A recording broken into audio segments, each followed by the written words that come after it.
successful? Well, reacting to concerns of voter suppression in parts of the Volta region and other NDC strongholds, the former president said the phenomenon has the potential of derailing peace and security of the country ahead of the December polls. He spoke in an interview on TV XYZ.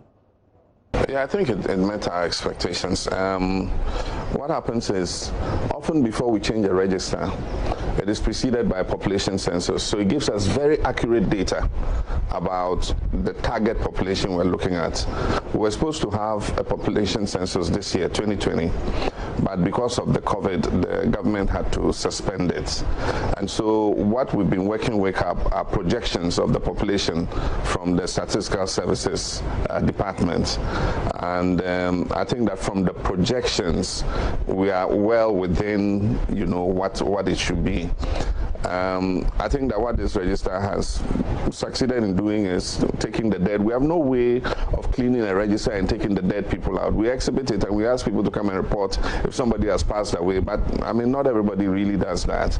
And so what it would have done would be to take away people who are dead, or people who have migrated permanently out of the country. So 15-point-something million is just within the range that one would have expected. Initially, we had strong objections to compiling a new register, and we believe that we could use the old register because by ages of registers, it was still relatively young. And often we would precede a registration exercise by a population census. And because we hadn't done that, we said, look, why don't we do this vote? And then if we need to do a new register, after we've done the population census, we'll have the accurate data and then we could go ahead and do it. Even though there would still have been names of dead people and other kinds of things in the register, it will not be fatal. Meanwhile, the former president has announced a $10 billion accelerated infrastructural plan dubbed the Big Infrastructural Push, which he says he will introduce that if he's re-elected. The initiative is expected to drive a jobs and entrepreneurial agenda. To create more than 1 million jobs in 4 years. And the first way we're going to do it is to look at the public services. I said before, we're going to do a human resource gap analysis to see what the optimal numbers in the public service should be in all the various sectors. And based on that, be able to fill in, whatever gaps there are. That's the first part.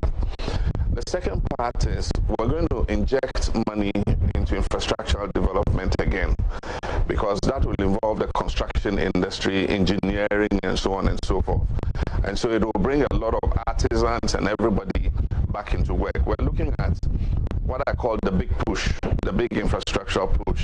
And that's going to be an injection of about $10 billion to dualize our roads, to complete the 200 senior secondary schools, to finish all the hospitals that we were building, to do bridges, in order to open up the country and all that. So there's going to be an injection of $10 billion. And we believe that that should allow the engineering sector and the construction sector, the cement sector, building material sector, to create at least, 300 to 400,000 jobs a year.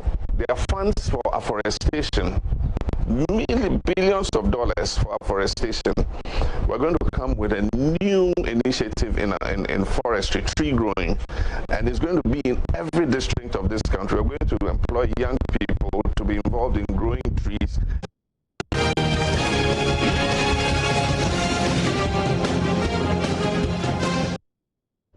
Let's stay on the NDC because the party in the Northeast region has urged its members to resist any form of intimidation ahead of the 2020 elections. The regional chairman of the party,